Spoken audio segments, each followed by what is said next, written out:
வணக்கம். வேரிகோசீல் அப்படின்னா என்ன அப்படின்றத பற்றி இப்போ பார்ப்போம்.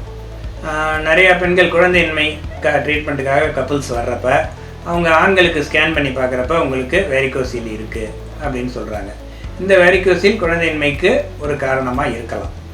வேரிகோசீல் அப்படின்னா என்ன அப்படின்னா, விரைக்கு போகிற நரம்புகள், அதாவது ரத்த ஓட்டம், ஆர்ட்ரின்னு சொல்லுவாங்க. அது வந்து ரத்த ஓட்டத்தை விரைக்கு எடுத்துக்கிட்டு போகிறது. வெயின் அப்படின்றது விரையிலேருந்து ரத்த ஓட்டத்தை எடுத்துகிட்டு வர்றது.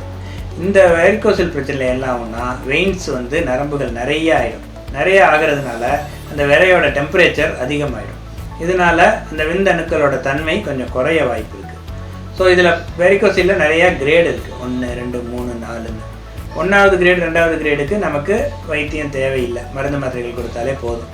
3வது 4வது கிரேடு போயிடுச்சு அப்படின்னா நம்ம அறுவை சிகிச்சை மூலமாக அதை சரி செஞ்சோன்னா அந்த விந்தோட தன்மை குவாலிட்டி இன்னும் கொஞ்சம் இம்ப்ரூவ் ஆகிறதுக்கு நல்ல வாய்ப்பு இருக்குது. அதனால் உங்களுக்கு வேரிகோசீல் அப்படின்னு ஒரு ஸ்கேனில் கொடுத்துருந்தாங்கன்னா உடனே மருத்துவரை கன்சல்ட் பண்ணுங்கள். அதனால் பின்னால் ஏற்படுற பெரிய விளைவுகளை நம்ம தவிர்க்கலாம்.